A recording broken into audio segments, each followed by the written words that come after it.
Bristol used to be the second most prosperous city in medieval England. Why? Well, it was this ship, seen in the top right-hand corner, the Matthew, and many other ships that left Bristol Harbour to make trade with Ireland, with Spain, and later on across the Atlantic in the New World. What goods were being shipped out? Cloth. Cloth was the main commodity being traded overseas. Bristolian merchants could expect to get fine Irish linen in return for the cloth.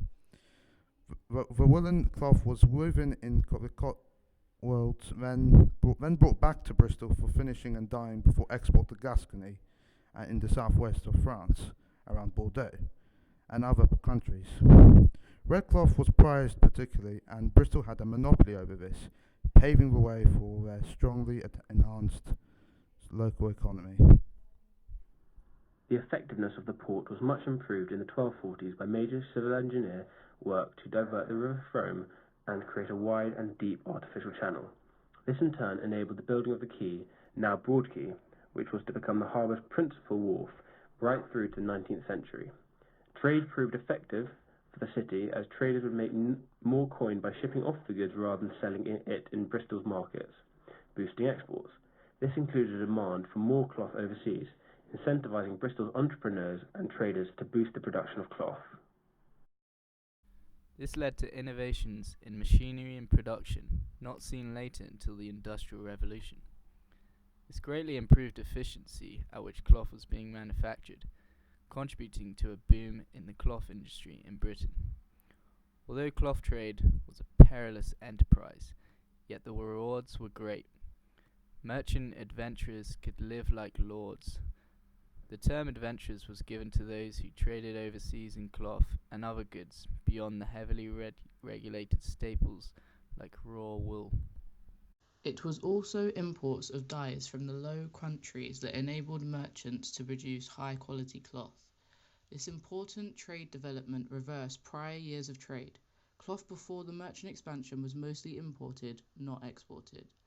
Most imports came from Portugal and Gascony. Consumption in Bristol's local economy was boosted by imports of authentic luxury items such as wines. As a result of these voyages, the merchants grew rich and formed the Bristol Society of Merchant Venturers, who became the de facto rulers of the harbour. John Cabot, or Giovanni Caboto, a Genovese explorer, became famously known for setting afoot Newfoundland under the commission of Henry VII. John Cabot is the reason for much of North America speaking English, and is cited as one of the most important adventurers Britain has ever known. This outburst of commerce and exploration, exemplified by men such as John Cabot and Robert Sturmey, who attempted to break the Italian monopoly on the spice trade, provided Bristol and the rest of Britain with the experience and expertise needed to access markets throughout the Atlantic. Britain increased trade with the coastal states of Africa, receiving goods such as gold, ivory, and most importantly for Bristol, slaves. Building trade links around the world provided crucial over the coming decades as Britain advanced and colonized the New World to become the world's most powerful empire. Slave labor in the colonies was heavily exploited in the production of the highly valuable commodity cotton and mass corn wheat production.